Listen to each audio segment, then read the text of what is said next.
Bonjour,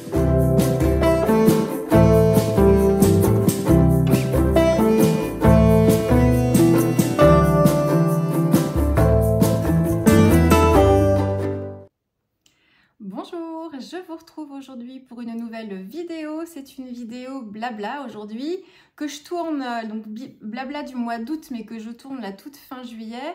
Je vais être bientôt en vacances, donc je vais ralentir le rythme beaucoup, vous allez voir, sur le mois d'août. Ne vous inquiétez pas d'ailleurs. C'est normal, je suis en vacances, alors je suis là, on va faire des allers-retours, un peu Nantes, un peu ailleurs, donc je vais pas mal bouger, je vais être aussi à la maison, mais voilà, je me mets pas de contraintes par rapport aux vidéos, vous savez bien, donc vous aurez au moins une vidéo blabla pour le mois d'août. Au programme aujourd'hui, je vais vous montrer les dernières réalisations que j'ai pu faire. Il y en a une pour Chou notamment, que vous avez vu il n'y a pas longtemps, pour le défi numéro 3, je crois. J'ai avancé dans mon carnet des couleurs, donc ça je vais vous montrer aussi. Il y a des choses que vous avez déjà vues. J'ai fait toute une session, j'ai plein de fonds, gel presse, impression végétale, transfert, photo, enfin bref, plein de choses. Je vais voir si ça dure trop longtemps, je ne peux pas tout vous montrer parce que j'en ai tout un tas. Une fois qu'on commence, après on ne s'arrête plus, mais je vais vous montrer un petit peu, vous réexpliquer aussi certaines choses par rapport à ça, pour des petites précisions. Et puis, en gros ça, et après, oui, et après j'ai repris, alors j'ai essayé de me mettre à jour dans tous les commentaires que j'avais en retard, je suis remontée très loin. Il y a même des cœurs que j'avais pas mis, et pourtant je vous lis toutes, hein, rassurez-vous, je sais pas si ça va vous rassurer, mais je les lis tous, mais les commentaires quelquefois je les vois juste en notification, donc je les lis, mais je vais pas sur l'appli forcément pour pouvoir mettre un cœur après, je suis pas forcément disponible pour ça, donc je les lis tous, mais les petits cœurs là, oh là là, j'avais plein de retard, et j'avais laissé de côté aussi beaucoup de vos questions dans vos commentaires. Donc je les ai toutes listées, normalement je suis remontée, vous avez dû avoir des cœurs, quelques-unes même des réponses directement, là, il n'y a pas très longtemps. Et en fait j'ai listé toutes les questions qui m'ont été posées ou des sujets sur lesquels peut-être vous, ça pourrait peut-être vous intéresser aussi. Et puis du coup, pour celles qui m'ont posé les questions dans les coms, je pourrais vous renvoyer directement, donc je fais un coucou du coup si vous passez par là. Je vous mettrai le lien de cette vidéo-là pour que vous puissiez voir la réponse, parce que voilà, ça m'évitera de tout réécrire. Donc j'ai toute une liste là c'est beaucoup de questions liées au matériel, hein, pas mal, hein, principalement. Hein. Donc voilà, un petit peu le programme. Mais je vais vous parler pas mal matériel, hein, en fait. C'est vraiment les questions qui reviennent le plus souvent.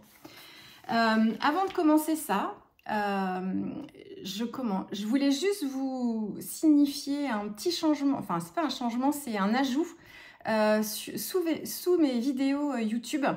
Ne soyez pas surprise, j'ai mis en place une nouvelle fonctionnalité qui est une possibilité pour vous, mais pas du tout une obligation, du tout. Faut que je retrouve, faut que je vous montre ça. Et en fait, je vais vous expliquer. Si j'ai mis en place cette fonctionnalité, alors j'y pense depuis un moment, mais je m'étais vraiment jamais intéressée à ça. Et en fait, ça m'a amené à y réfléchir parce que, alors celles qui sont sur Instagram ont vu mes stories d'il n'y a pas très longtemps et vont comprendre tout de suite de quoi je vais parler. J'avais dit que j'en parlerai peut-être dans un blabla si j'arrive à pas m'énerver.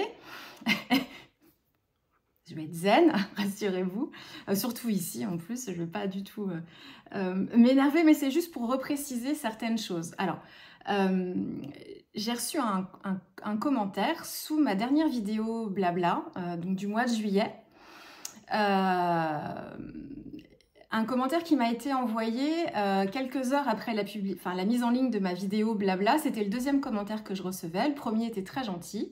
Et puis celui-ci, beaucoup plus brut de décoffrage, sans trop de ménagement, qui en fait me reprochait la publicité et les publicités nombreuses sur mes vidéos, et notamment les vidéos blabla, qui apparemment avaient l'air de lui gâcher son plaisir totalement, et que c'était un peu de ma faute. Alors, c'était pas dit clairement comme ça, mais c'était pour moi assez agressif. Et c'était surtout mis brut comme ça, sans sans aucun mot très gentil tout autour. J'ai déjà eu, c'est très rare quand j'ai des commentaires sur mes publicités, mais ça m'est déjà arrivé. Et la portée des commentaires n'était pas du tout la même parce que le message qui m'avait été laissé, j'ai dû en avoir un ou deux comme ça. Mais le message n'était pas du tout, c'était une mention par rapport aux pubs qui étaient nombreuses et que ça pouvait être agaçant. Enfin, j'ai senti de l'agacement, mais c'était pas du tout vis-à-vis de moi, c'était vis-à-vis de YouTube qui en profitait, quoi. C'était plus ça. Mais je l'ai pas ressenti directement contre moi. Et puis c'est surtout que, même si ça avait été une façon détournée de me dire, Alice, tes publicités, il y en a un petit peu beaucoup, je l'ai pas pris comme ça. Et puis en plus, le commentaire était globalement, en plus, hyper gentil sur tout le reste. Donc, je l'ai pas pris du tout personnellement. Donc, c'est là toute la différence. Mais celui-ci, là, franchement, c'était même pas un merci, même pas... merci pour tout ce que tu nous proposes. C'était juste que je l'embêtais avec mes publicités, qu'elle aurait peut-être aimé regarder, enfin, elle aurait aimé regarder mes vidéos blabla, notamment celle-ci, mais que ça lui gâchait tout son plaisir parce qu'il y avait trop de publicité. Alors, et qu'en fait, j'étais un peu responsable de sa frustration, de ce que j'ai compris à demi-mot. Hein. Voilà, c'était pas même entre les lignes parce que c'était une phrase, hein, donc, et même pas un merci pour ce que tu fais, enfin rien du tout. Donc, ça m'a fait...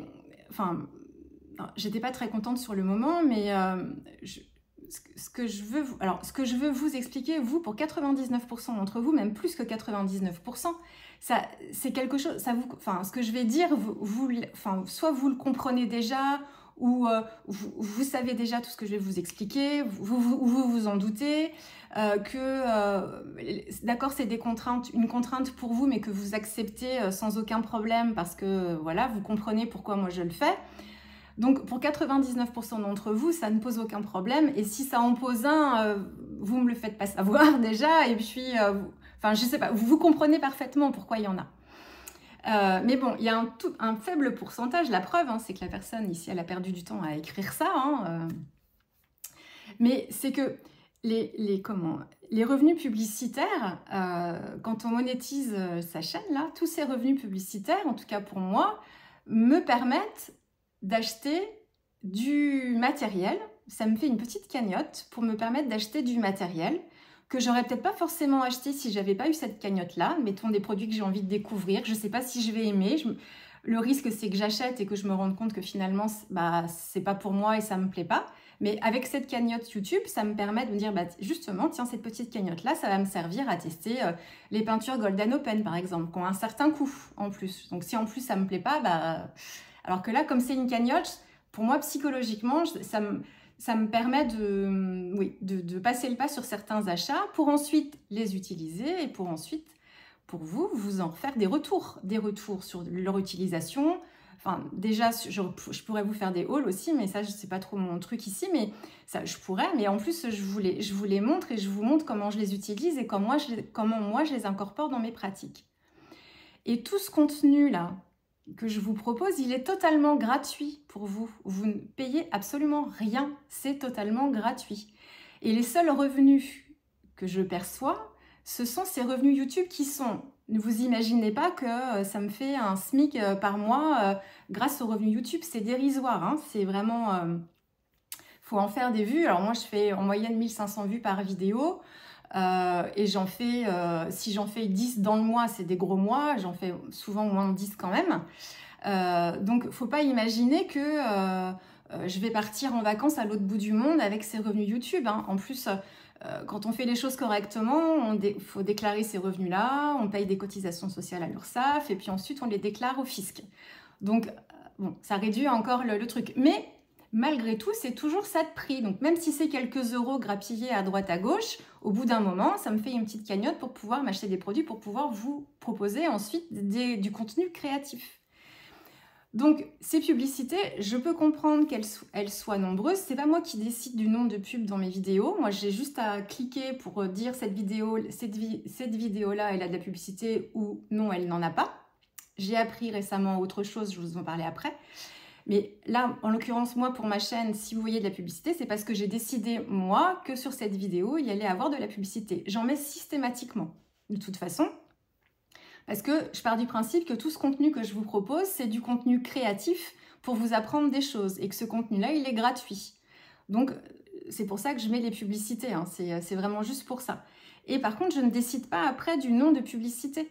Donc effectivement, sur les vidéos blabla qui sont longues, souvent 1h30, j'essaye de ne pas aller au-delà des 2 heures, mais quelquefois c'est pareil, moi aussi j'ai pas tout mon temps et la fenêtre de tir pour pouvoir vous faire des vidéos blabla, moi elle n'est pas si fréquente, parce que je suis dans mon salon et que je suis obligée de parquer tout le monde, il faut que je sois soit toute seule, soit il faut que je parque tout le monde dans les chambres et bon, c'est pas du tout ce que je veux, enfin voilà, du tout, j'ai pas un studio vidéo.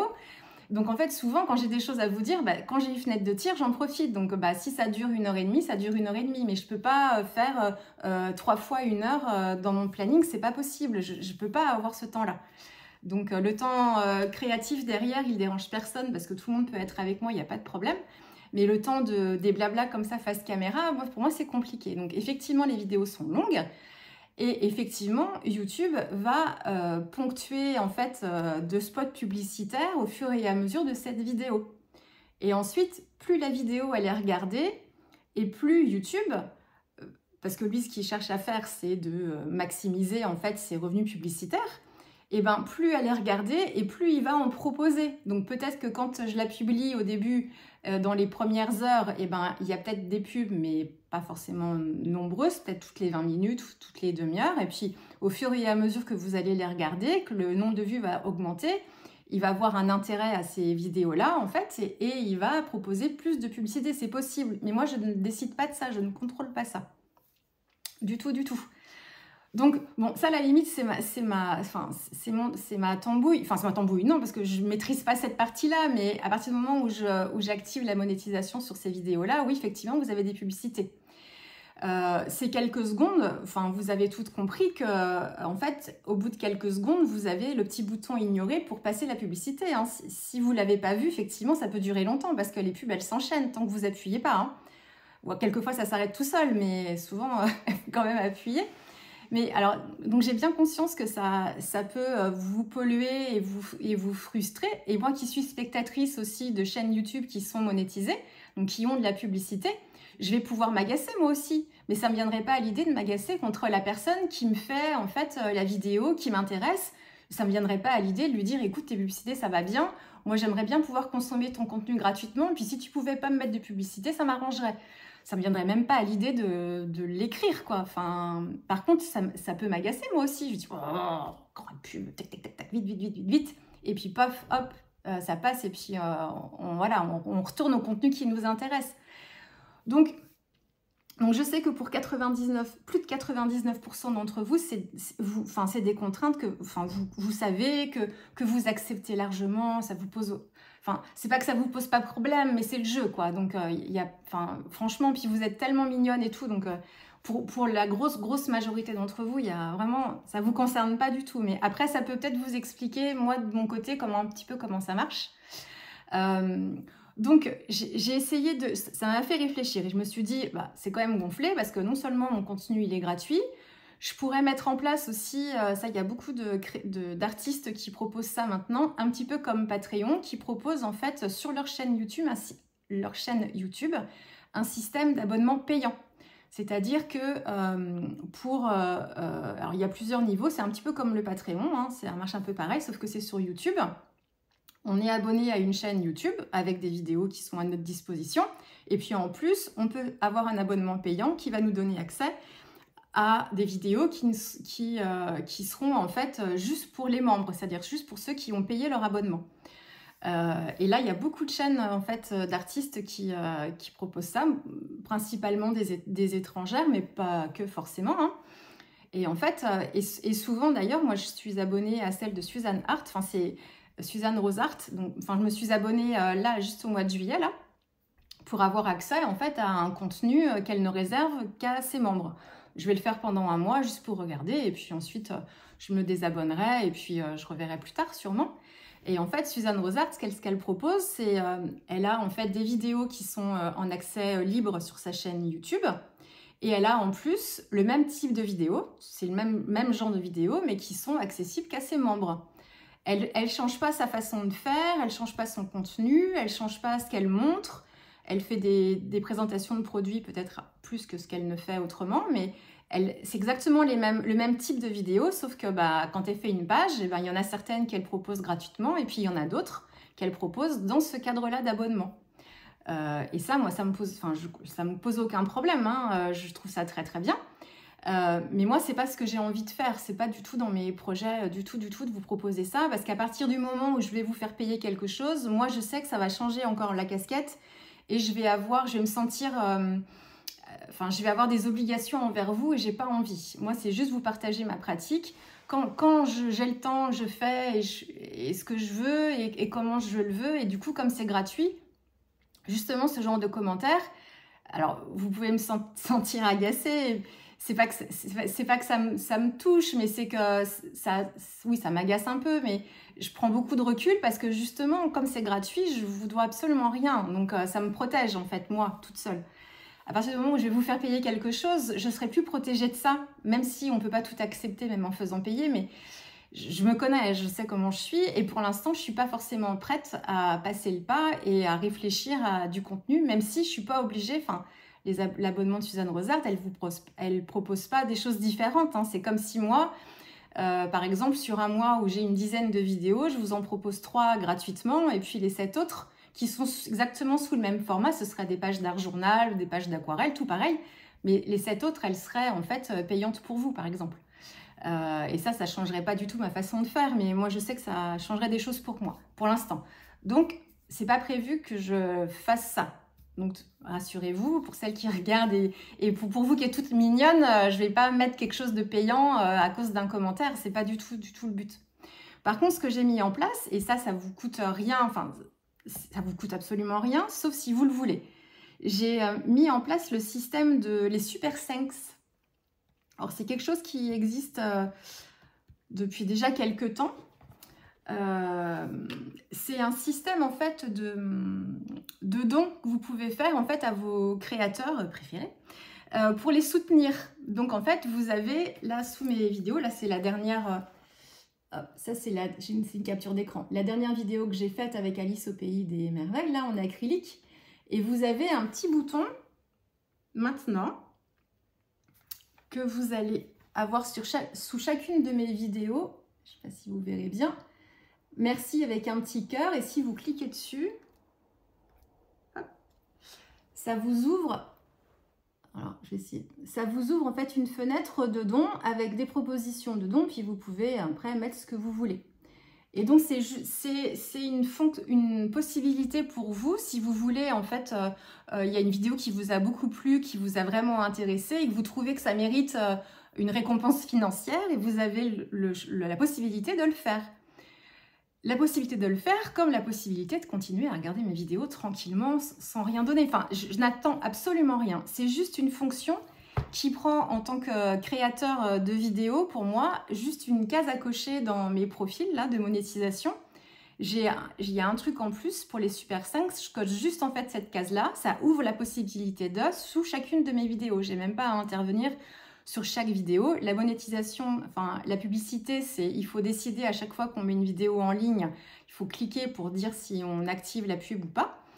Par contre, les Super Thanks, c'est un paramétrage global de la chaîne. Donc chaque vidéo qui est publiée, systématiquement, vous aurez ce petit cœur-là. Donc voilà, sachant que sur ces dons, vous avez 70% qui nous est reversé à nous, les créateurs, et YouTube qui se garde 30% du don, juste pour que vous sachiez un peu comment ça fonctionne. Et ensuite, nous, on déclare ces revenus-là, après ça rentre dans le pot commun pour l'administration française et tout ça. Donc voilà, donc je me suis dit, tout ce que tu fais, c'est gratuit. Oui, tu as les publicités, mais bon, pour un contenu qui est gratuit, je compte pas faire des abonnements payants pour mon contenu. Par contre, effectivement, les Super 5, ça vous laisse, vous, la possibilité de me soutenir, mais sans aucune obligation, et ça ne changera rien à la lecture des vidéos et à la fréquence qu'il y aura, enfin rien du tout, quoi. Donc voilà, j'ai juste mis en place ça, c'est tout. Et puis, pour celles qui supportent vraiment pas la publicité, il existe quelque chose de très pratique qui s'appelle Zéro Annonce. Alors, j'ai essayé de vous le grossir. Hop, là, c'est sous une vidéo de Ranger qui met aussi de la pub sur ses vidéos. Hein. Et en fait, vous avez hop, ça, là, ça s'appelle Zéro Annonce. Vous cliquez dessus et pour la modique somme de... C'est plus de 10 €, je crois. Hein. Est-ce que on est autour de 16? Je ne sais plus. pour une somme par mois que vous donnez à YouTube, eh bien, YouTube vous fait grâce de la publicité. Par contre, il faut payer 10 € par mois. Donc, entre accepter quelques secondes de publicité au milieu d'un contenu qui est intéressant, enfin du moins qui intéresse celle à qui ça pose problème, et payer plus de 10 € par mois pour pas avoir de publicité, je pense que le choix il est vite fait. Hein. Ça existe. C'est comme sur les plateformes de streaming où vous avez la possibilité de payer moins cher votre abonnement si vous acceptez la publicité sur vos programmes. Voilà, alors souvent on est prêt à payer moins cher et puis tant pis pour la publicité, ben, on se la regarde quoi. Hein. Donc c'est pareil pour YouTube. Voilà. Donc je voulais juste préciser ça. Donc désolée pour ce genre de blabla, c'est une introduction qui n'est pas forcément très agréable. Mais encore une fois, pour la grosse majorité d'entre vous, ça ne vous pose... Enfin, franchement, aucun problème. Et bien sûr que je reçois bien plus de commentaires extrêmement reconnaissants de tout ce que je vous propose et vous me le dites très souvent. Donc, un grand merci à vous pour tous ces messages. Mais effectivement, de temps en temps, mais je ne suis pas la seule à recevoir ça, hein, il y a des personnes qui ne se rendent pas compte, je pense aussi peut-être juste ça, ou qui peut-être ne pensaient pas à mal en l'écrivant, ou qui... peut-être que la personne, elle imaginait que j'allais pas prendre ça pour moi, ou c'est peut-être pas ce qu'elle a voulu dire, mais en tout cas, quand c'est brut de décoffrage comme ça, c'est un peu pénible, quoi. Donc ce commentaire-là, vous pouvez pas le voir, parce que du coup, je me suis dit, quand je lis un com, je mets un cœur pour plus qu'il soit dans mon fil. J'allais pas lui mettre un cœur, parce que franchement, non, il n'y a pas de merci pour ce genre de commentaires. Et maintenant, c'est pareil, je n'explique... Enfin, là, j'étais un peu énervée. En plus, j'aurais répondu à chaud, ça aurait pas été très très cool. Et puis, j'en ai marre de faire des explications de texte non plus. J'ai pas à me justifier. Là, alors, je me justifie quand même. Vous allez me dire aujourd'hui, mais avec ce genre de personnage là, franchement, j'ai pas l'impression que ça serve à grand chose. Enfin, si on n'est pas capable de comprendre ça sur un contenu qui est complètement gratuit, les pauvres publicités. Donc voilà. Ah oui, et ce que je voulais vous dire, donc sur Insta là, quand j'ai fait mes petites souris, mes petites stories,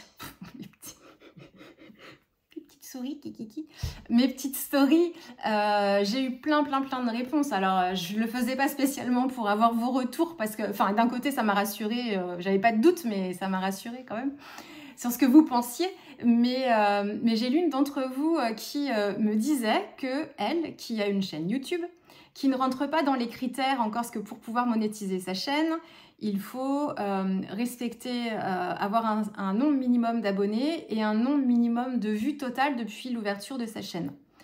Et en fait, quand on ne respecte pas ces deux principales contraintes, on ne peut pas monétiser sa chaîne. Donc, on ne peut pas recevoir de revenus de la publicité. Mais apparemment, et effectivement, parce que je suis allée regarder sa chaîne YouTube et effectivement... Personne, je ne veux pas citer ton nom, je dois pouvoir, enfin je pourrais le citer ton nom, mais je ne sais pas si tu me permettrais ça. Enfin, il n'y a pas de problème, mais bon, bref, dans le doute. Et en fait, elle me dit, mais tu sais, moi, je ne suis pas monétisée et pour autant, il y a de la publicité sur mes vidéos. Alors, je me suis dit, alors là, on peut s'offusquer quand même, parce que YouTube, du coup, non seulement ne permet pas à la personne de monétiser sa chaîne parce qu'elle ne rentre pas dans les deux critères importants, mais par contre, il met de la pub quand même. Donc c'est tout bénef pour eux parce que alors là, ils reversent absolument rien. Donc attention aussi quelquefois au jugement. Alors moi, pour moi, c'était pas possible, mais a priori si, parce qu'effectivement, quand j'ai cliqué sur l'une de ces vidéos, j'ai eu de la publicité déjà dès le démarrage. Donc et elle me dit, mais je ne touche absolument rien. Bon, parce qu'il faut faire des démarches auprès de YouTube, il faut se créer un compte, donner ses coordonnées bancaires et tout ça. Enfin, ça demande, on peut pas, c'est pas le hasard, quoi. Il faut faire une démarche administrative pour ça. Et donc, en fait, quand vous voyez de la publicité sur des chaînes YouTube, eh ben, certaines fois, en plus, non seulement ça nous agace, mais en plus, la personne qui fait la vidéo, elle touche absolument rien. Ça, pour moi, je trouve ça assez fort, hein, mais maintenant, c'est possible. Donc, par défaut, il y a de la publicité. Et puis, bah, si vous respectez les règles, enfin,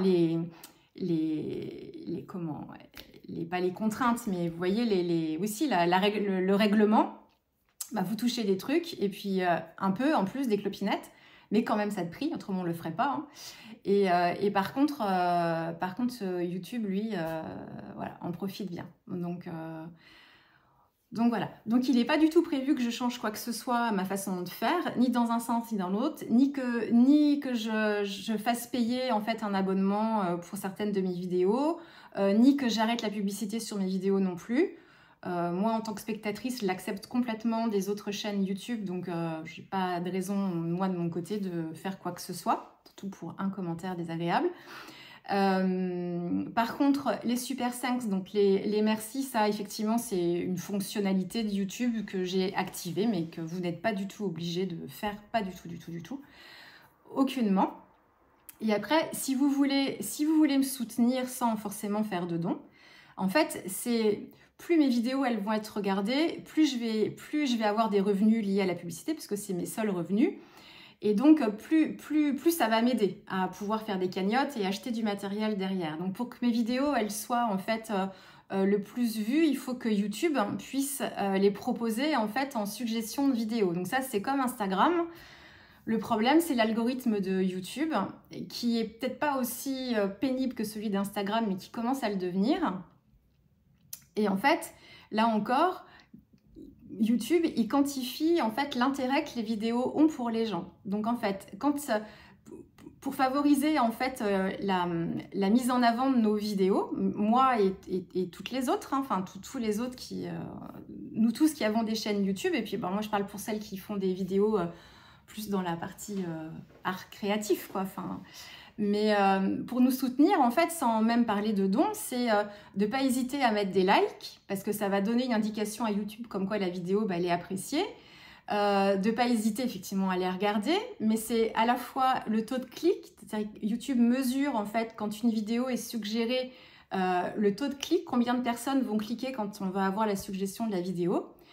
Ça compte, mais ce qui compte le plus, c'est combien de temps vous la regardez. Parce que si vous cliquez dessus et que vous repartez tout de suite, YouTube se dit « Ah ouais, ok, donc il y avait un texte accrocheur, mais en fait, la vidéo, après, elle les intéresse pas. » Donc finalement, la vidéo, on va pas forcément la mettre en avant.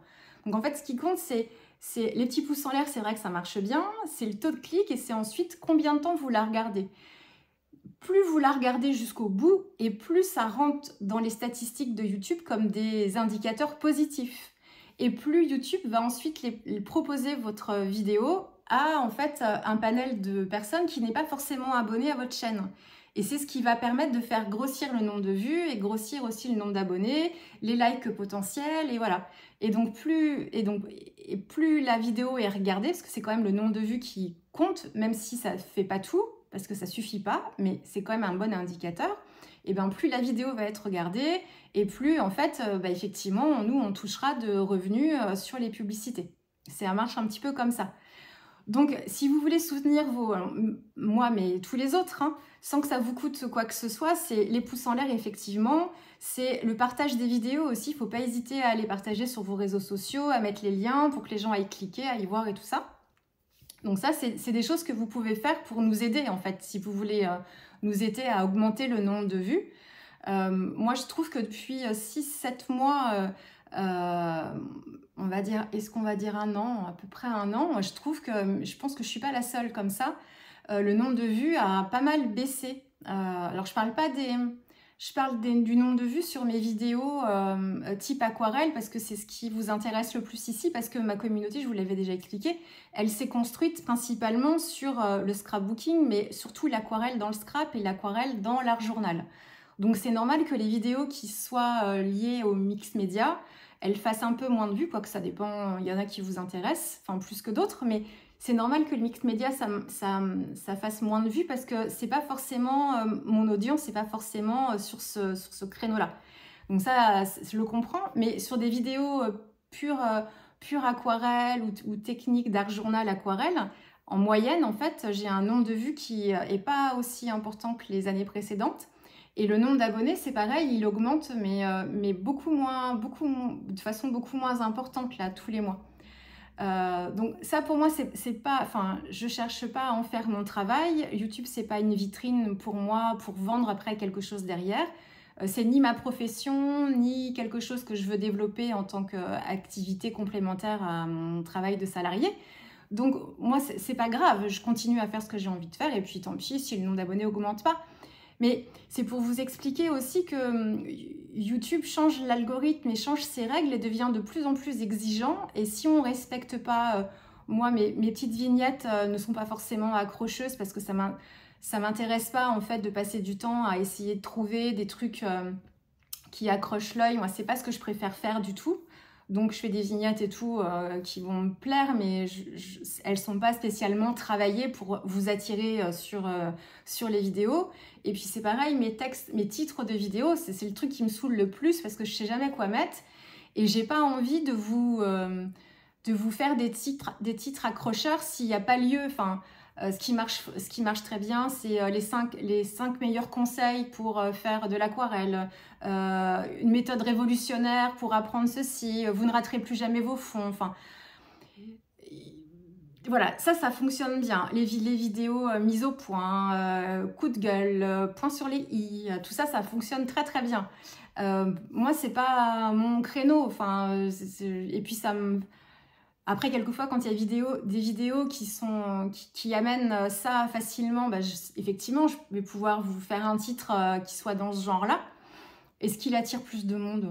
Je suis même pas certaine. Mais effectivement, c'est vrai que je fais pas du tout attention à ça, puis ça m'intéresse pas. Donc le taux de clic, effectivement, si le titre il est un peu bateau, il est peut-être moins important que sur d'autres chaînes. Mais c'est vrai que je trouve que YouTube devient de plus en plus exigeant. C'est comme Instagram, et si on ne respecte pas, en fait, le cadre et les normes, de répondre aux commentaires à chaque fois, moi c'est pareil, je peux pas vous répondre. Puis quand je vous réponds, je veux que ça vienne de moi. Je veux pas que ce soit parce qu'on a des boutons en fait pour dire merci beaucoup ou enfin, je sais pas. Il y a plein de textes qui sont préenregistrés et je peux juste appuyer sur un bouton puis ça va vous répondre merci. Bah ça, moi, je préfère vous répondre vraiment, ou je vous mets juste un cœur, puis ça veut dire merci. Enfin, donc, mais il faudrait que je lance des discussions avec vous en commentaire, comme sur Instagram en fait, pour déclencher, générer de l'engagement, tout ça. Et moi, YouTube, c'est pas ça, c'est du partage, mais c'est pas, je peux pas y passer ce temps-là, quoi. Donc bon, bref, donc tout ça pour dire que oui, il y a de la publicité sur mes vidéos, mais vous payez rien, mais par contre, la seule chose que je vous demande, c'est quelques secondes de votre temps, effectivement, pour ces publicités-là, mais c'est pas moi qui décide de combien de pubs, de leur fréquence, du contenu des pubs aussi. En ce moment, c'est des trucs du genre sur des arts martiaux et pour être en forme, enfin... avec des voix un peu solennelles comme ça, c'est pas moi qui décide de ce genre de publicité. Enfin, je sais pas pourquoi, ils doivent considérer que ça correspond à ma cible, je sais pas comment ils choisissent les publicités. Mais c'est pas moi qui décide de tout ça, hein. Moi, je clique sur un bouton pour dire ok, il y a de la pub là-dessus, mais après, je décide plus de rien du tout. Voilà, bon, allez, sujet clos, on va passer à autre chose. On parle de création, parce que c'est ce qui nous réunit ici, hein. Le reste, bon... c'est pas très très important, je chausse mes lunettes. Je commence par quoi? Je vous montre mes réas et ensuite je réponds aux questions matérielles. C'est beaucoup de matériel, hein. Si vous voulez avoir une idée de ce dont je vais vous parler, les types de carnets, qu'est-ce qu'il faut comme carnet, les brailleurs, les gels médiums, mes petits outils là, ça, les pinceaux pour le mix média. J'ai des questions sous le coude pour les crayons que j'utilise, les pinceaux pour l'aquarelle, les traînards, tout ça. On m'a posé plein de questions, comme ça permettra de vous répondre. Les gels presse, le papier pour le mix média, la peinture, les fixatifs, voilà, c'est à peu près ça, ce sera le papier de soie, lequel on prend pour les impressions gel presse, tout ça. Donc ce sera à peu près ça, toutes les questions. Je commence par les réalisations. Alors, ce que vous avez vu, tout juste vu, c'est une page pour Schwenflower qui répond... Mes lunettes, essayez de ne pas me faire des yeux bizarres encore. Une page qui répond au défi numéro 3 de Shoe and Flower. Hop, c'était voir à travers. Donc, moi, je vous ai proposé cette page-là. Donc, c'est voir à travers les hublots d'un sous-marin ou d'un bateau. Là, on peut être dans la coque d'un bateau aussi. Mais enfin là, bon, un bateau avec vraiment des hublots qui soient sous l'eau. Je vous ai fait une vidéo tuto là-dessus. J'ai utilisé les aquarelles granuleuses de Schmincks, ça je vous l'ai dit. Et pour le côté irisé, est-ce que vous voyez? Ah, peut-être un petit peu. Pour ce qui brille là, c'est la poudre. Tac, tac.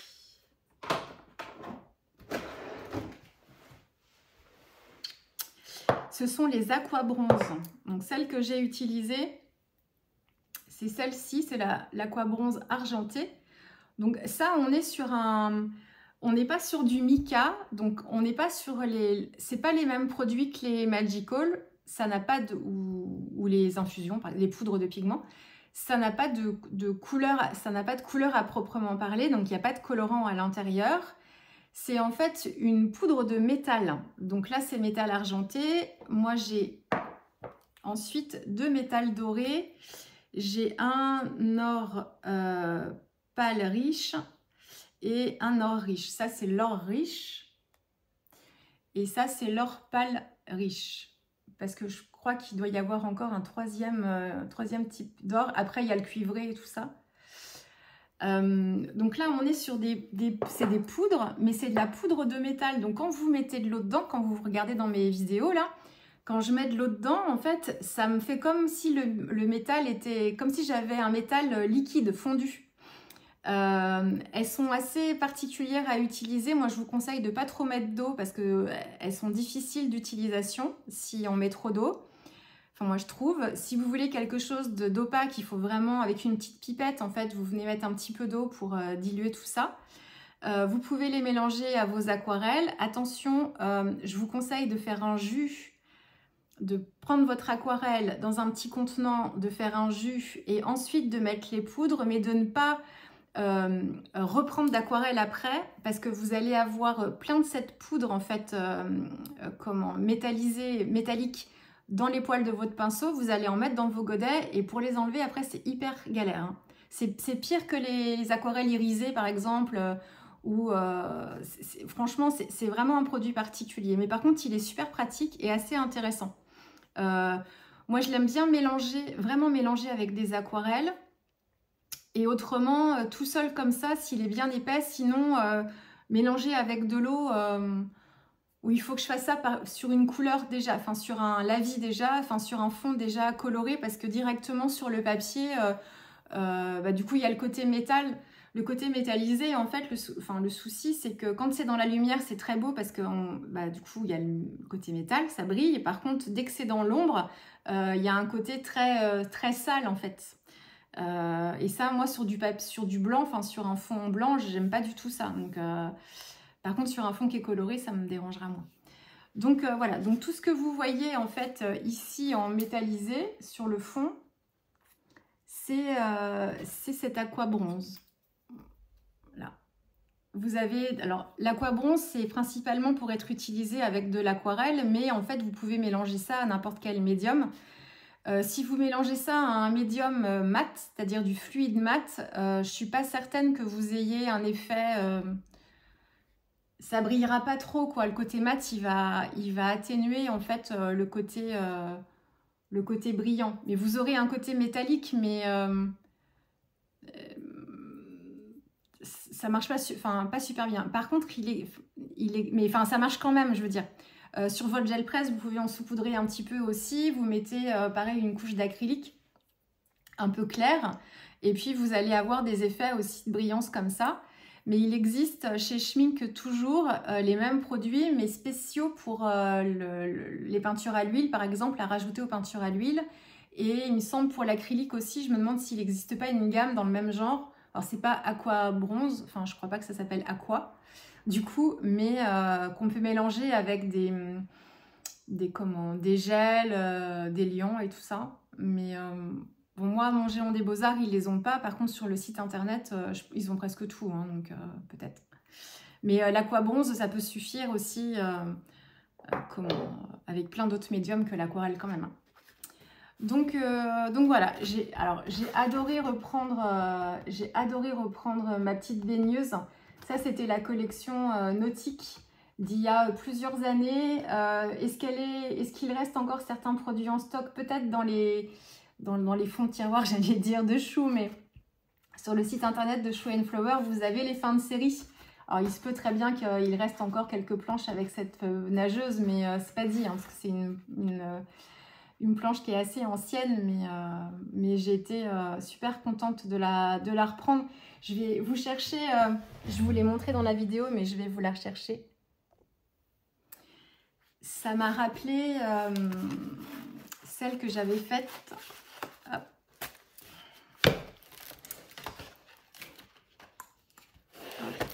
Celle-ci.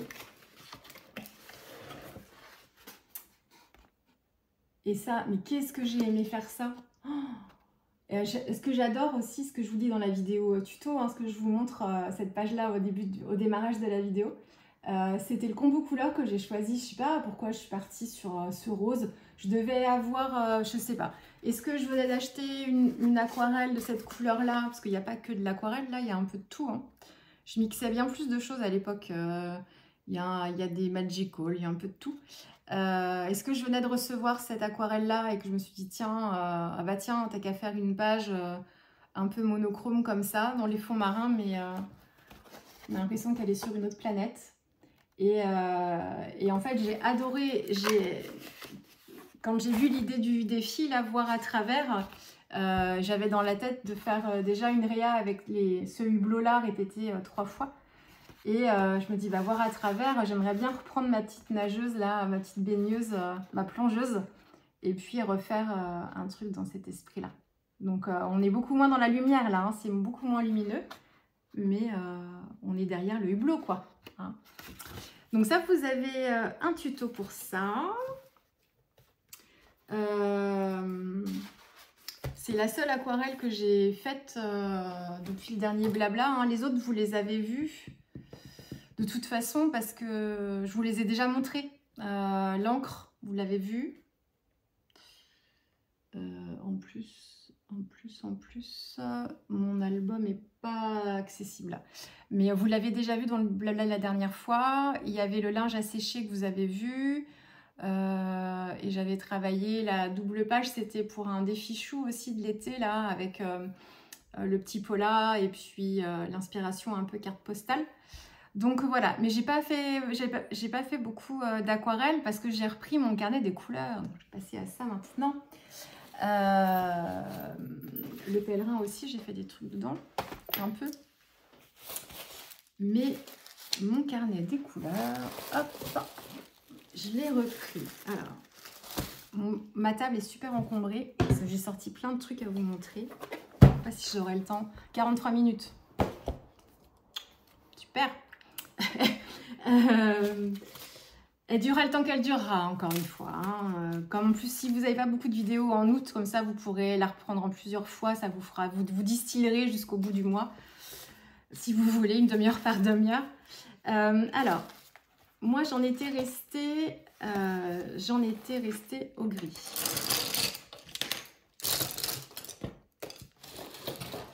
J'en ai partout. Tac. Donc, j'en étais restée là. Ensuite, j'avais fait pour le violet. C'est là. Pour le violet, j'avais fait mon inspiration du violet, là. Et j'avais fait juste les nuanciers. D'ailleurs, est-ce que j'ai mis les noms? Même pas. J'ai pas fini. Mes aquarelles violettes. Parce que autant les aquarelles, j'en ai plein. Dans les verts, les bleus, mais en fait, dans les violets, j'en ai pas beaucoup. Et j'en ai des granuleuses de Schmink, notamment, et de Daniel Smith, que j'ai mises ici. J'ai les améthystes, enfin, il faut que je retrouve les noms, d'ailleurs. Donc, j'avais fait ça. Ce que j'ai complété, vous avez vu mon peu de richesse en violet. j'ai complété avec les acryliques violettes que j'ai. Et puis ici, c'est les néocolores. Je vais vous en parler d'ailleurs tout à l'heure parce que je me suis acheté les nouvelles couleurs. Je vais vous montrer ça. Quand j'ai fait mes nuanciers, ici, j'avais du masking tape pour protéger en fait la partie blanche là, avec le texte. Du coup, je me suis gardé les masking tape pour là où j'ai de l'acrylique pour les mettre dedans, peut-être pour m'en servir pour d'autres projets. Donc ça, c'est ce que voilà, c'est ce que j'ai complété. Et puis ensuite, alors ça c'est toutes mes chutes que je mets là, mais je sais pas comment je vais organiser ça après. Donc, hop. Ce que vous avez vu en vidéo il n'y a pas longtemps, c'est cette page-là. Donc là, c'est les petits piou-piou de Dina Wakley. Je vais vous la sortir, la planche. C'est cette planche-là. Donc, après, je pense que la taille, on est sur... Est-ce que c'est la même taille? Oui, je pense. Donc, c'est des tampons caoutchouc. Et vous les avez, voilà, comme ça. Il y en a 6 sur la planche. Les produits Dina Wakley, vous en avez beaucoup sur Craftelier. Alors pas que chez eux, mais ils ont une bonne représentation de la gamme en fait de Dina. Donc, et les petits piou-piou, je trouve que ça se loge partout. En art journal en plus, un feuillage, un piou-piou et puis ça y est, c'est fait. Donc ici, je les ai mis. Hop. J'avais fait un fond acrylique avec les restes de peinture que j'avais et j'ai tamponné en fait trois oiseaux différents que j'ai posés sur un petit fil ici que j'ai fait au porte-plume. Et puis ensuite, là-haut, ça c'est des tests de couleurs, de mélange de couleurs avec ces 3 couleurs de base que j'ai voulu utiliser pour des fonds gel presse. Et que j'ai, avant de faire les fonds, mis ici pour voir comment elles se mélangeaient ensemble. Alors, j'avais pas trop de doutes non plus parce qu'on est sur un bleu-gris et sur un beige avec du violet. Mais voilà, ça me permet de voir un peu les couleurs que je pourrais obtenir et de voir si j'ai des couleurs qui sont un peu trop cracra. Enfin, quand je dis cracra, c'est pour moi des couleurs que j'aime pas, quoi. Donc, ça me permet de faire les tests aussi et puis de pouvoir... ensuite passer à la partie plus gel presse. Ça c'est une petite fleur feuille faite avec les néocolores. Donc c'est juste néocolore crayonné mais j'ai pas activé avec de l'eau. Ça c'est un spray Distress Oxyde rose. Parce que les oxydes elles sont assez opaques et moi je les aime pas trop pour les fonds, utilisés pour les fonds, pardon. Je les aime pas trop quand je les utilise pour les fonds parce qu'il y a le côté crayeux et oxydé qui peut me déranger. Je préfère les Distress Stain qui sont elles des encres en spray, vraiment encre type encre aquarelle. Donc c'est les Distress Spray, c'est les Distress Spray Stain, c'est comme les encres Distress Ink mais que vous avez en version liquide. Et les Distress Spray Oxyde, c'est les encres Distress Oxyde, mais en version liquide. Donc vous voyez la différence entre les inks et les oxydes en pad. Et bien après, en format liquide, c'est la même chose, quoi. C'est la même différence. Et le côté pratique des oxydes, c'est qu'elles sont épaisses et opaques. Et du coup, ça permet d'avoir des petites choses sympas. Donc moi, j'aime bien chez Oxyde les couleurs qui sont plutôt...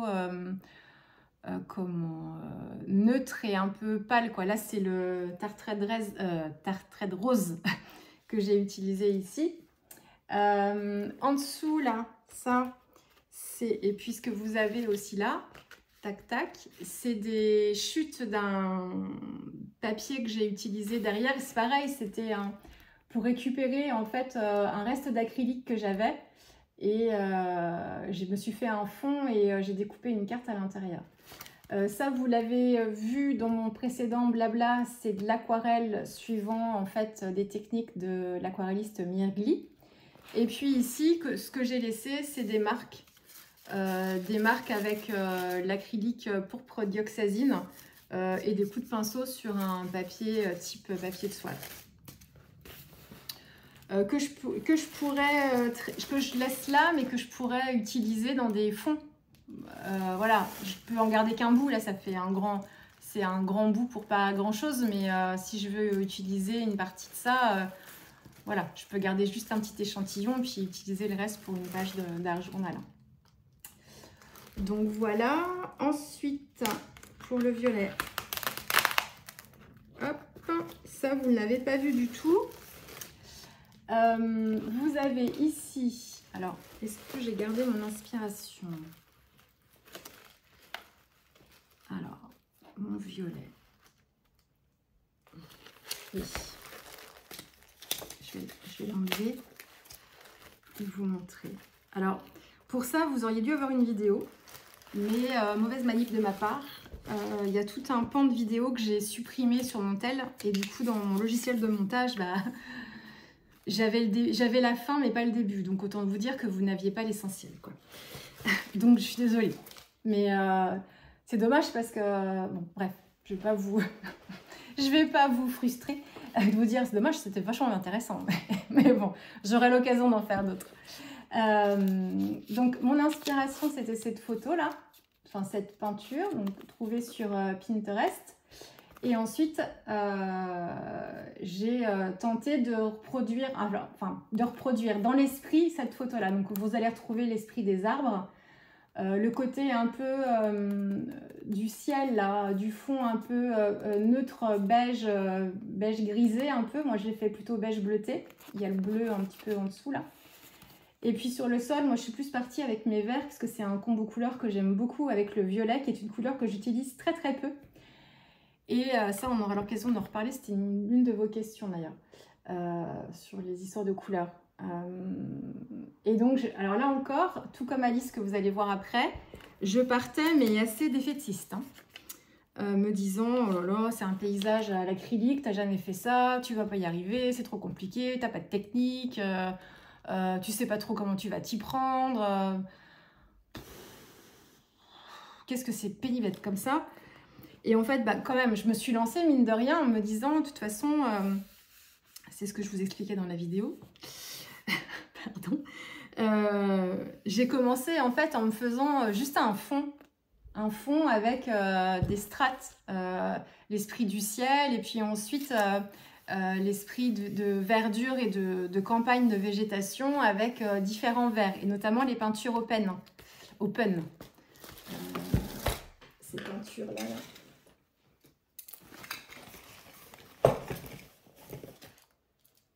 Bon, c'est pas celle-ci mais comme ça, vous voyez, c'est dans le bon sens, oui. Ces peintures Golden de chez... les peintures Open de chez Golden. Séchage lent. La différence avec... Est-ce que j'en ai un sous le coude? Oui, donc, j'ai travaillé principalement le sol, la partie végétation, avec les peintures Golden Open. Open, c'est des peintures à séchage lent. Vous avez des couleurs qui sont opaques, des couleurs qui sont semi-opaques et des couleurs qui sont transparentes. Moi, j'ai choisi volontairement des couleurs transparentes pour travailler un peu différemment et voir en fait, grâce à ma petite cagnotte YouTube, merci pour la publicité, pardon, je titille. Ce qui me permettait de les tester pour voir les peintures à séchage lent, comment j'allais pouvoir moi les utiliser, est-ce que ça allait m'intéresser ou pas, principalement sur la gel presse, séchage lent, ce que ça allait apporter pour mes fonds et tout ça. Donc celles-ci, elles sont à séchage lent. Donc ça veut dire que quand vous les travaillez sur votre papier, vous pouvez les travailler beaucoup plus longtemps.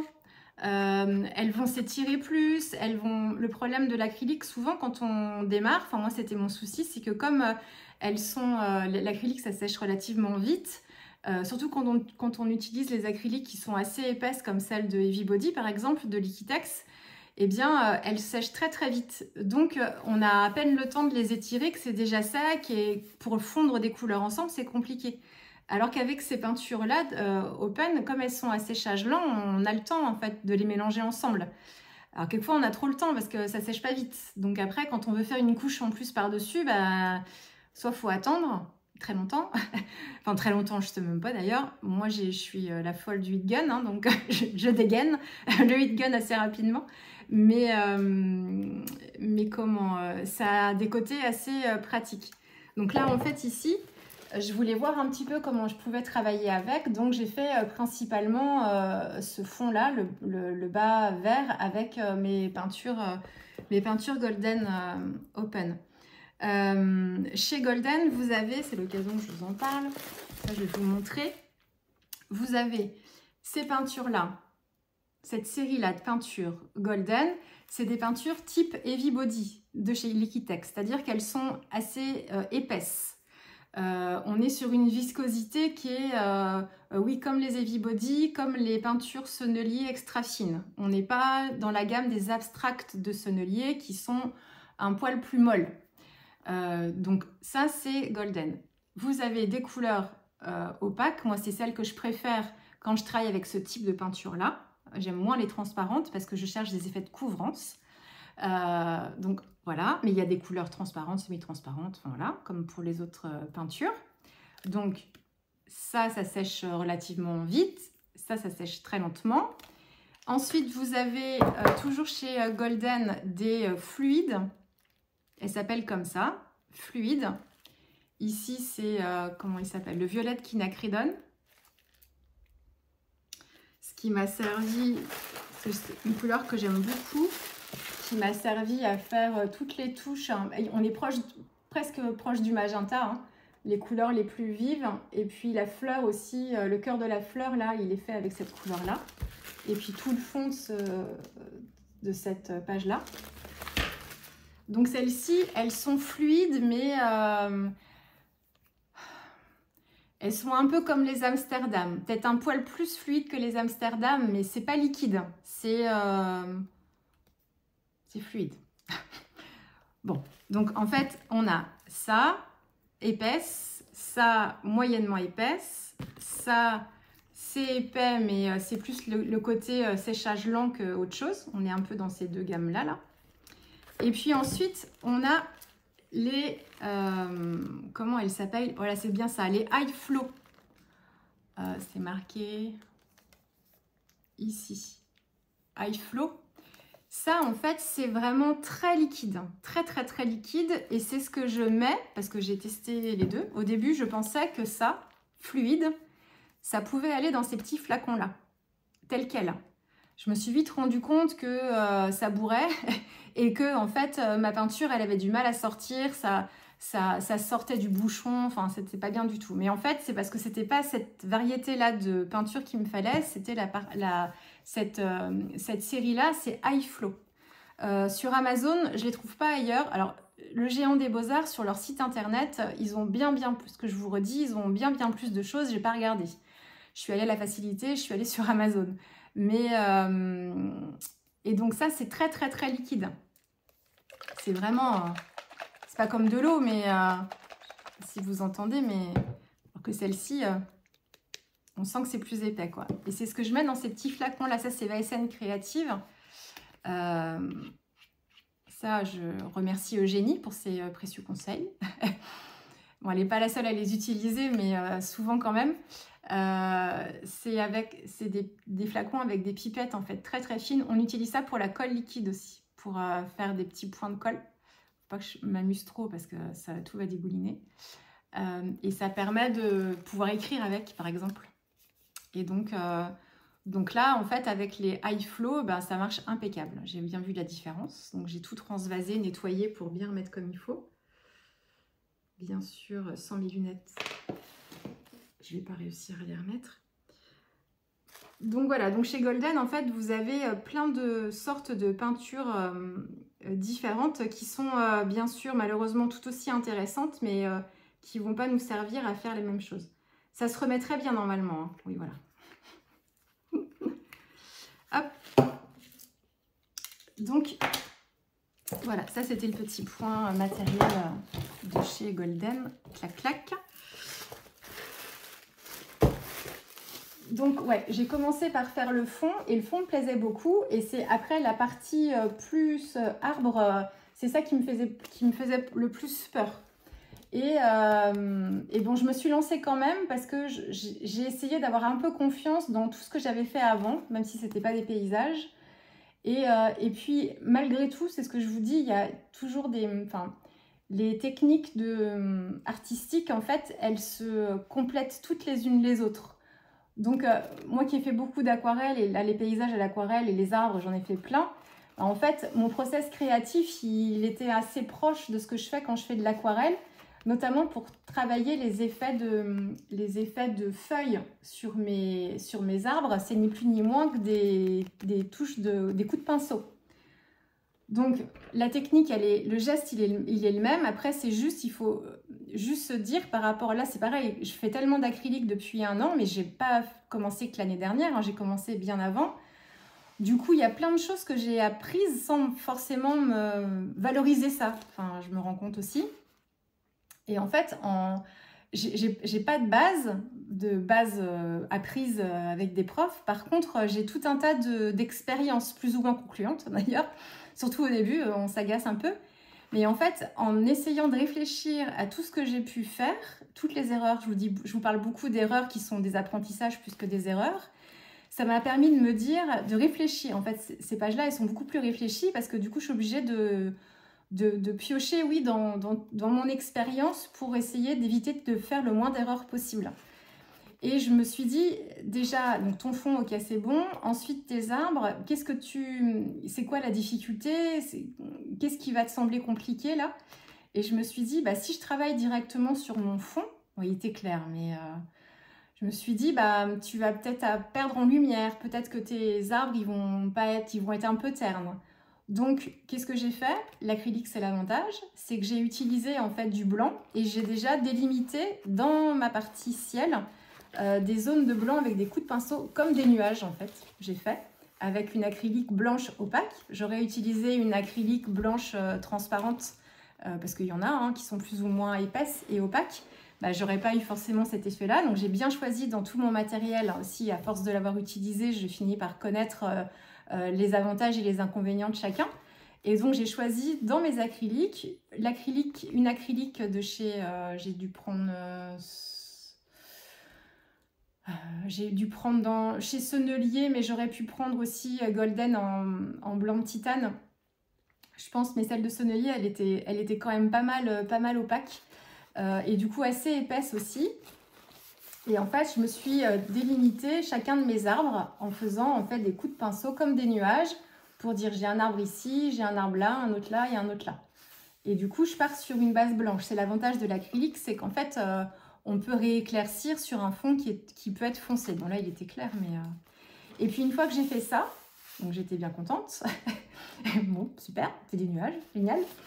Et après, je me suis attaquée au tronc, qui pour moi était le plus compliqué parce que autant... Enfin, même à l'aquarelle, c'est pas forcément si évident que ça de faire des arbres et des branches. Mais c'est que l'aquarelle, en fait, on peut étirer, on peut s'aider du mouvement pour étirer la couleur. Alors que l'acrylique, moi, j'ai beaucoup plus de difficultés à étirer. Je me retrouve avec un tout petit trait, puis après, paf, j'ai plus de matière.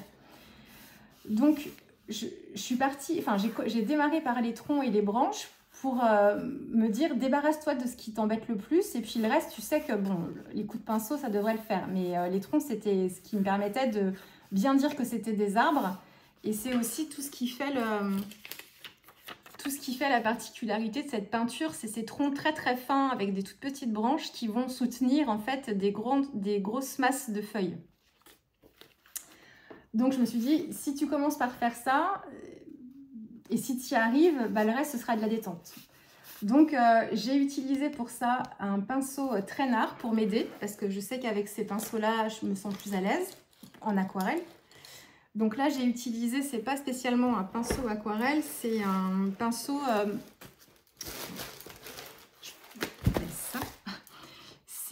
c'est Princeton. Vous avez chez Princeton toute une gamme de pinceaux pour le mix média. Je vais vous en montrer d'autres tout à l'heure. Et en fait, ils ont des traînards aussi. Et celui-ci, c'est lequel ? C'est la taille 2 Princeton et c'est marqué Princeton Select. Donc c'est leur sélection, j'imagine, de pinceaux mix média. Liner, c'est ça, alors un liner ou un traînard en français, c'est peut-être moins poétique que le liner. Et c'est une taille 2 que j'ai utilisée ici. Si vous voulez savoir la nervosité, on est sur du poil nerveux, hein, c'est pas tout mou, hein. On est vraiment sur du poil synthétique qui résiste bien. Et en fait, c'est avec ce pinceau-là que j'ai fait mes troncs. Et l'avantage, c'est qu'il n'est pas très très gros, celui-ci, mais justement, ni trop fin, donc ça me permettait d'avoir de la matière. Mais c'est que je pouvais, en fait, je préférais que ce soit plus fin que trop gros pour me permettre de doubler, enfin, d'élargir mes troncs si je voulais. Je commence par un trait fin, puis pour donner la forme, et puis ensuite, j'épaissis mon trait. Ce qui est plus facile que de commencer avec un pinceau plus gros et de se dire, mince, mon tronc est beaucoup trop gros que ce que je voulais. Enfin, pour moi, en tout cas, qui ne suis pas encore bien à l'aise, je préfère aller du plus petit au plus large et ajuster comme ça la taille. Donc, je me suis aidée de ce pinceau-là et j'ai fait hop, les troncs avec les petites branches. Et alors, comment j'ai fait ça pour m'aider? C'est que je suis partie avec le pourpre dioxazine. C'est cette couleur-là, là, de chez Sennelier. Donc, c'est une couleur qui est dans leur série extra fine, donc qui est assez épaisse, donc qui ne s'étire pas spécialement facilement. Mais en fait, je l'ai diluée. Et comme c'est une couleur qui est très très foncée, même quand on y ajoute de l'eau, alors pas trop d'eau, hein, parce que si vous en mettez trop, ça perd de son opacité. Mais le fait d'ajouter de l'eau, ça permet de la fluidifier un petit peu. Et ça m'a permis en fait d'avoir un geste assez ample. Donc en fait, j'avais de l'acrylique en fait sur toute la... J'ai pu faire le tronc jusqu'en haut et sans avoir besoin d'aller d'arrêter mon geste, d'aller reprendre de la matière. Si vous voulez fluidifier, enfin détendre un petit peu aussi une acrylique un peu épaisse, vous pouvez utiliser du fluide médium, ça marche bien. Alors, si vous en utilisez beaucoup, enfin c'est pas pire que l'eau d'un côté, mais ça va vous la rendre plus transparente. Donc si c'est une couleur qui est déjà un peu claire, vous allez perdre en opacité. Mais avec du fluide aussi, vous gardez le côté... par contre... c'est un liant le fluide, donc vous perdez pas la texture de l'acrylique pour autant. L'eau, au bout d'un moment, si vous en mettez trop, vous cassez en fait la composition de l'acrylique et vous avez un effet quelquefois ça vous fait comme des petites particules qui se séparent quand il y a trop d'eau. Avec le fluide, il n'y a pas ce risque-là. Mais donc voilà, donc j'ai commencé par faire les troncs et puis ensuite les arbres, c'est comme avec l'aquarelle, je suis partie du plus clair au plus foncé en faisant des petits coups de pinceau et puis ensuite en séchant bien entre chaque couche pour pas que ça se mélange de trop. Et puis après, je suis revenue refaire une couche en remettant un petit peu plus de clair. Enfin, j'ai recommencé 2 fois le travail. Du plus clair au plus foncé. Quand j'ai terminé le foncé, j'ai refait une deuxième couche du plus clair au plus foncé pour travailler vraiment la diversité et avoir plein de nuances à l'intérieur. Et les couleurs, en fait, sont celles que vous voyez en dessous. Principalement. Je ne sais pas si vous verrez bien. L'outre-mer, il m'a servi à travailler les ongles sur le tronc, mais pas tant que ça. Donc voilà, et je suis très contente d'avoir encore une fois, de m'être lancée là-dedans et encore une fois, sur une couleur telle que le violet, que je n'aime pas, spécialement. J'aime bien le violet, mais je ne l'utilise que très très peu. Et en fait, je me rends compte que dans les couleurs que je ne travaille que très très peu, c'est là où j'explore le plus. Parce qu'en fait, j'ai plein de choses à découvrir.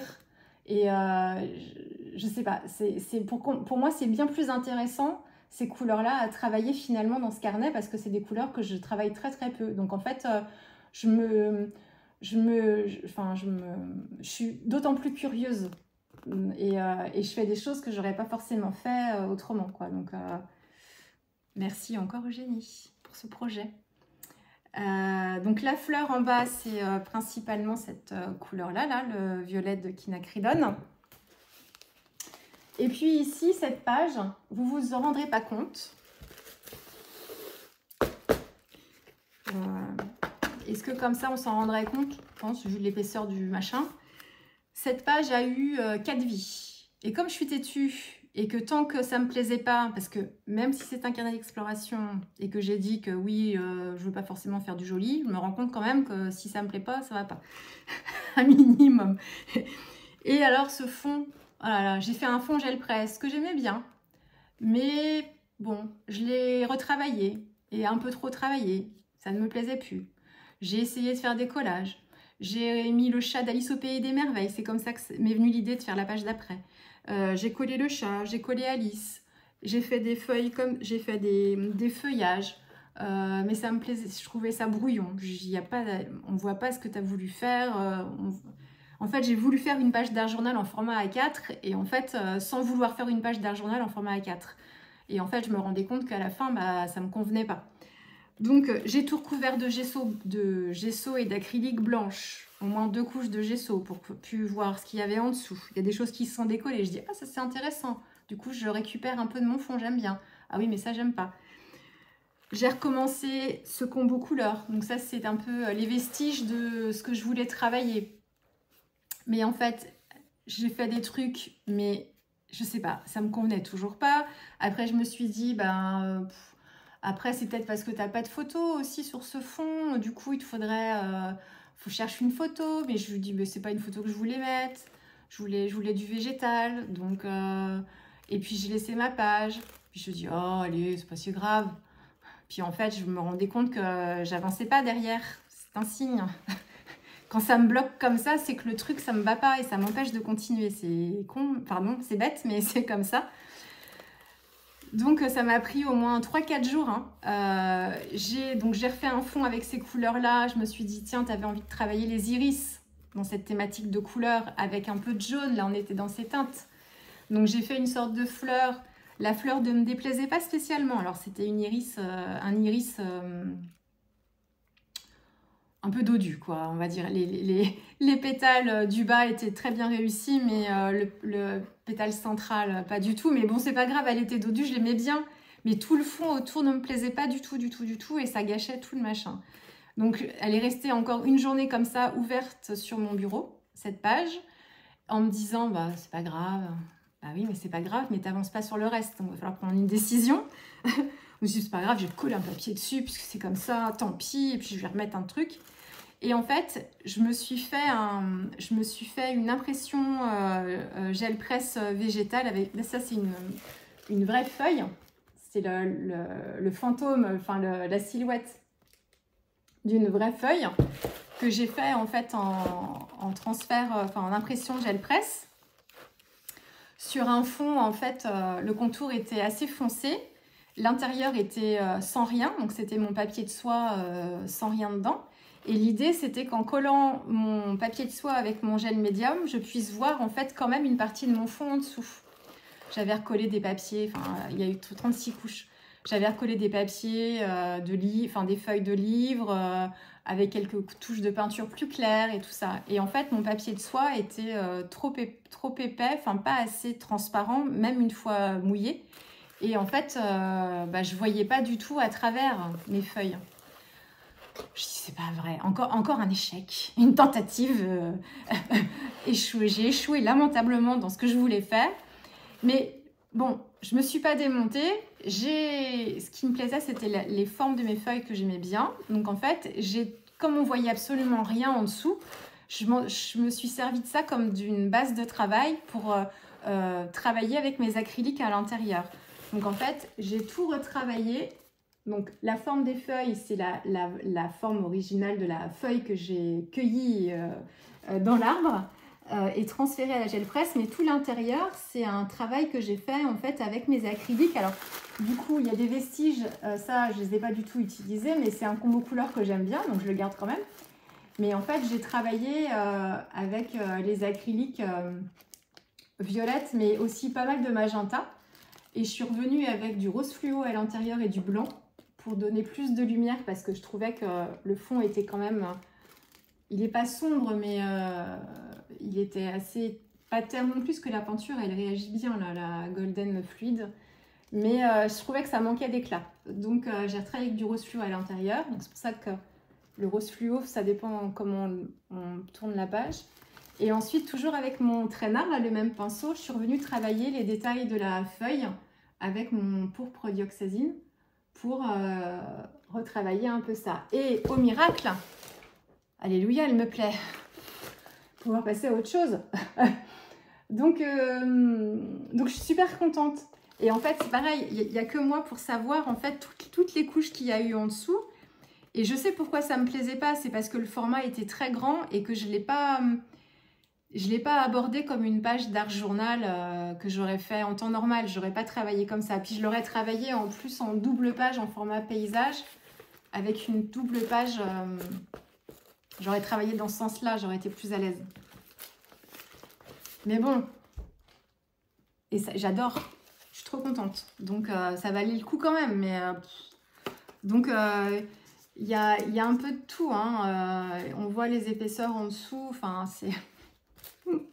Bref, elle est faite et je suis très contente. Ensuite, ah oui, alors ça c'est des fonds gel presse que j'ai fait. C'était en fait juste un prétexte pour travailler des combos couleurs que j'aimais bien. Donc tout ça, ça fait référence pour vous expliquer un peu ma logique. Parce que ça bouillonne pas mal là-dedans, hein, quand même. Mais en fait, l'idée, c'était de travailler des combos couleurs avec du vert parce que j'adore en fait le violet avec le vert comme ça. Il y a d'autres... là aussi, il y a un peu de vert. Donc, l'idée, c'était pour travailler ce combo-là, c'était de me faire des fonds gel presse dans ces teintes-là. Donc, avec du bleu, un peu de turquoise aussi. Alors là, vous avez le combo couleur au-dessus.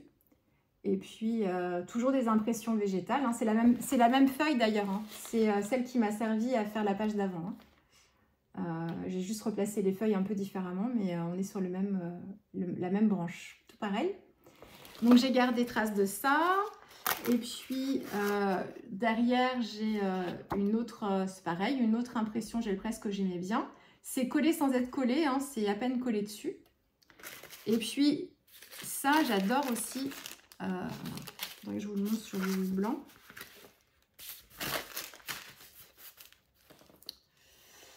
J'adore le côté lézard, là, vert lézard avec le violet. C'est une couleur, c'est un combo que j'adore.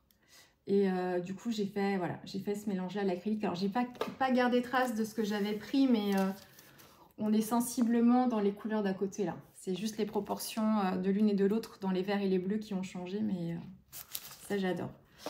Donc voilà, donc j'ai principalement fait, ouais, j'ai pas mal de fonds gel presse que j'ai gardé dedans. Et puis j'en ai plein d'autres, quoi. Donc bah, ça peut aller dans le rose un peu aussi, mais j'ai ça que j'ai fait que j'aime bien. Ça c'est pareil, comment on est un peu dans le magenta là, mais des transferts de photocopie, enfin d'impression de photos. J'ai des restes aussi ici. Celle-ci, je ne l'aimais pas spécialement, mais en petit bout, pourquoi pas. Et puis là, c'est pareil, il y a des jolis effets dans celui-là, un peu craquelé là, que j'aime bien.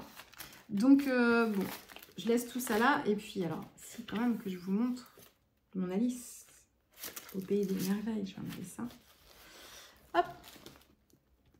Donc ça, c'est la page que j'ai faite. Alors, le clin d'œil au violet et pour le chat, clin d'œil au chat à la version Disney de Alice au pays des merveilles. Je pense que vous voyez le violet là. Et là, je suis tellement contente de m'être lancée à faire ça. Enfin, ça aurait été bien dommage de pas la faire, franchement. Je suis trop contente. Donc je me suis vachement amusée avec le violet. Comme je m'étais amusée avec le orange, alors que c'est une couleur que j'utilise très peu. En fait, je me rends compte que les couleurs que j'utilise le moins, c'est celles que j'aime le plus explorer finalement, parce que c'est là où il y a le plus de curiosité et de découverte. Donc c'est super. Je vais revenir dessus parce que je vais vous montrer la version que j'ai faite à l'aquarelle. Ça, il y a un tuto qui arrive pour ça. Ou que vous aurez peut-être déjà vu avant Blabla d'ailleurs. Je ne sais pas quand est-ce que je vais la mettre. Ou je vous la garde pour le mois d'août, peut-être. Je vais voir.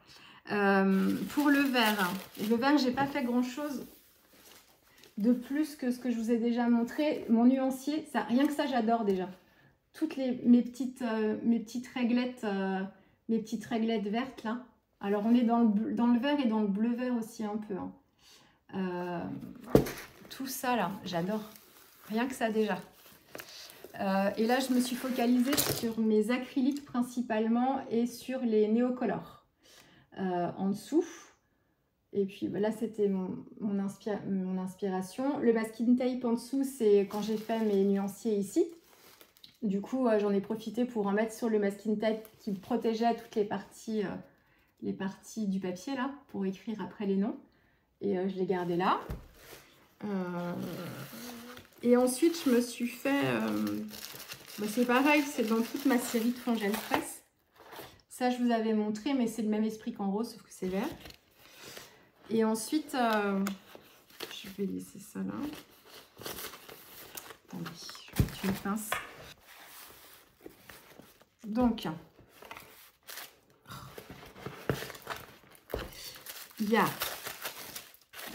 j'ai fait...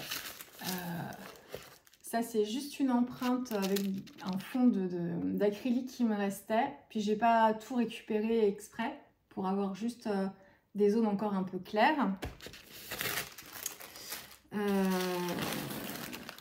Celui-là, je l'aime beaucoup. Dans les teintes de vert avec un petit peu de bleu aussi. Celui-là, oui, pourquoi pas, mais pas utilisé comme ça. Celui-là, je l'aime bien. Et le motif de feuille que vous voyez, c'est un tampon, un petit tampon fait maison. Hop. Je me suis dessinée, ça c'est sur les propositions d'Eugénie sur le mois de juin, je crois. Quand on a fait notre petit jeu de cartes là, et elle nous proposait de nous faire des tampons sur de la mousse. Moi, le mien, il a déjà bien travaillé, mais donc une forme de feuille, enfin ce qu'on voulait, et puis après, on s'en servait comme d'un tampon normal. Hein. Moi, je l'ai utilisé sur ma gel presse, donc ça me donne en fait, ça me donne ces effets-là. Vous voyez bien, même sans fond blanc, je me rends compte. Ça change pas grand-chose. Hop, c'est tombé. Qu'est-ce que ça, j'aime bien aussi. On est sur des choses un peu plus foncées. Là, je vois à travers la lumière, il y a un peu de transparence, mais on est sur des choses plus foncées. Ça, j'aime bien. C'est un petit peu vieilli aussi. Ça, j'aime bien. Voilà. Et puis celui-là, j'aime bien les touches de bleu là. Donc voilà. Bon, pour le vert, pas grand-chose. Hein. Mais là aussi, c'est une couleur que je travaille tellement que bon, c'est pas que j'ai moins envie de l'explorer, mais j'ai déjà exploré pas mal. Donc je vous avais dit, hein, je referai peut-être des feuillages acryliques dedans, ce que j'avais fait dans mon petit carnet, mon livre altéré. Mais voilà, je sais pas encore trop. Mais bon, rien n'est perdu. Hop. Et puis le rose, c'est pareil. J'ai complété mon nuancier. J'adore la ligne de rose fluo, parce que je me rends compte qu'entre tous les roses fluo que je peux avoir, il n'y en a pas un qui est pareil. Alors, il y en a qui sont plus ou moins opaques, plus ou moins vibrants. Bon, celui-là, c'est pas un fluo, c'est un magenta. Mais j'adore ça là. Tout cela là. Alors, vous voyez pas spécialement fluo, mais je sais pas comment vous verrez. Un peu comme ça. Donc j'ai fait ça. Mes néocolores aussi au-dessus. Hop. Et ça, je vous l'ai montré sur Insta. J'ai fait un fond gel presse, justement avec des couleurs que j'aimais bien, associées au rose. Et puis toujours mon tampon fait maison là. L'oiseau, là c'est pas un tampon, c'est moi qui l'ai dessiné, comme la branche. La branche me plaît pas spécialement, mais bon, bah, elle a le mérite d'exister. Ça, c'est la récupération des roses que j'ai faites pour le petit défi Bambina avec Ludo et puis et Philippine. Donc, j'avais fait un test sur un papier aquarelle, donc je l'ai gardé, je l'ai collé ici, parce qu'on est dans la thématique. Ça, c'est un spray comment Amsterdam Rose Fluo que j'utilise avec ma gel presse, que je trouve très pratique. J'ai pas forcément eu l'occasion de vous faire une vidéo avec. C'est ce spray là, Amsterdam, et c'est le rose réflexe. Moi j'adore ce rose là chez Amsterdam. Et ça en fait, vous pchitez ça sur votre... pardon, je suis là. vous pchitez ça sur votre gel presse et vous récupérez après avec de l'acrylique, le fluide médium, peu importe, ça se récupère comme... C'est un spray acrylique. Et je trouve que c'est super sympa à utiliser pour certains effets. Et ça sèche relativement vite, ça se transfère pas trop. Et je trouve que pour le rose fluo, en fait, je trouve ça plutôt intéressant de l'utiliser. Puis on peut avoir un effet spray, mais un effet aussi goutte qui est super sympa avec ça. Hop. Là. Tac. Donc là, le rose fluo que vous voyez ici, alors là, vous ne le voyez pas si fluo que ça, mais je vous assure, il est fluo. C'est le spray. Et puis là, à côté, les couleurs que j'ai utilisées. Et puis le petit tampon, justement, pour garder trace de la forme de mon tampon que j'aimais bien, que j'avais fait. Et puis, c'est ce que j'ai utilisé comme forme aussi ici. Voilà. Après, ça, c'est des... Alors, le masking tape encore, c'est ceux qui m'ont servi à faire mes nuanciers, que j'ai gardé. Ça, je vous aviez déjà vu, c'était un transfert de magazine que j'ai fait il y a longtemps, que j'avais mis là pour le rose. J'ai, c'est pareil, un fond gel presse que je trouve super sympa, avec un peu de jaune et de rose que j'aime bien, sur une page de livre. Puis après, c'est des chutes voilà, de rose. J'aime bien le rose avec le gris aussi. Voilà, et ça, j'aime bien aussi. C'est avec un peu de vert. Donc ça, c'était pareil, en fond gel presse, plein de couches. Et j'aime bien ce que ça donne à la fin. Il y a un peu de noir aussi. Ça fait du kaki un peu. Voilà. Ça, j'aime pas du tout. Mais parce que je l'ai gardé... Ah oui. Je l'ai gardé parce que c'est pas la bonne face. Je l'ai gardé pour ça. Mais pas du tout pour ça. Ça, j'aime pas. Du tout, du tout. Mais ça, c'est quoi? Ça, c'est le gris bleuté. Ça, c'est un rose tout doux. Je sais pas si vous verrez bien. Là, il y a les traces de mes mains. Voilà, ça, c'est quand je veux retirer un peu de peinture et que j'oublie que si je pose ma main, bah, je vais garder la trace de mes doigts. Ça fait un genre. Hein. Ça, pour une page d'un journal, ça peut être bien aussi. Et puis là, c'est du fluo aussi par endroit. Et ça, c'est un transfert de page de magazine, enfin d'impression photo. Avec que du fluo. Donc voilà, donc je sais pas du tout, je les ai mis là, je sais pas, est-ce que je découperai des formes dedans c'est du rose, c'est ce que j'ai un petit peu travaillé, donc pour l'instant je mets ça là, je colle rien du tout. Et puis je verrai, je peux mettre ça aussi, tiens. Et puis je verrai plus tard. Et puis alors le jaune, tac tac. Le jaune, j'ai pas fait grand chose. Bah, c'est un peu comme le vert, mais ça c'est pareil, c'est une couleur que j'utilise pas beaucoup. Mais moi, ce que j'aime, c'est le jaune plutôt d'or. Donc mes inspirations, mon nuancier avec un petit peu de doré. J'ai un petit peu de jaune fluo, mes Neocolor 2 aussi en dessous. Où on est plus dans les jaunes et les ocres. Enfin là, j'ai un jaune vert aussi. Mais j'aime bien aussi, hein. Et après, j'ai fait des fonds gel presse. Donc j'ai toujours mon éléphant, je me vois bien le détourer cet éléphant-là, puis l'incorporer dans une page d'art journal. Et puis j'aimerais bien faire ce paysage-là, je vous en avais parlé déjà, enfin de faire un transfert au gel médium de cette photo en couleur et de continuer le paysage avec mes acryliques pour travailler les nuances, ces deux nuances-là là, de jaune. Le masking tape, ça j'adore, je trouve ça super joli. Finalement, j'aurais dû le faire depuis le début, ça aurait été plus sympa. Il n'est pas trop tard, mais je trouve ça sympa de garder ça.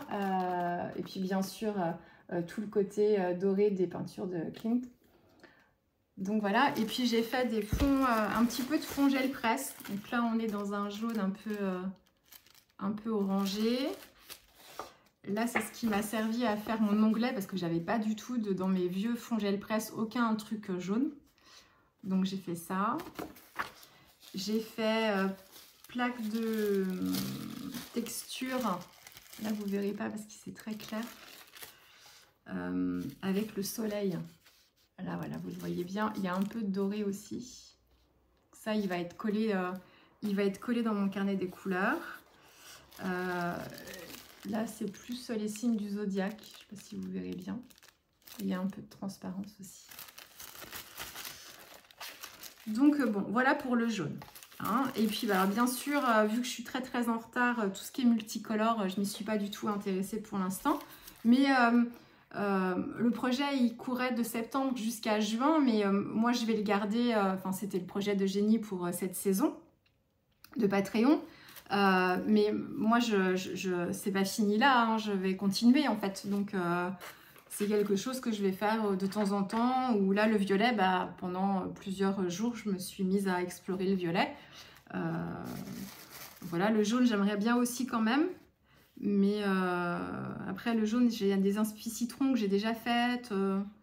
J'ai le magicien d'Oz, le chemin pavé d'or.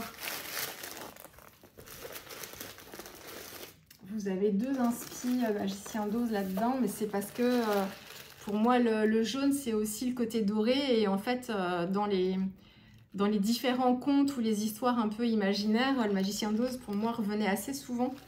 Donc il y a le chemin de pavé jaune ici qui mène au château et puis il y a une autre photo ici voilà où ils sont Dorothy avec ses acolytes qui marchent sur le chemin de pavé jaune.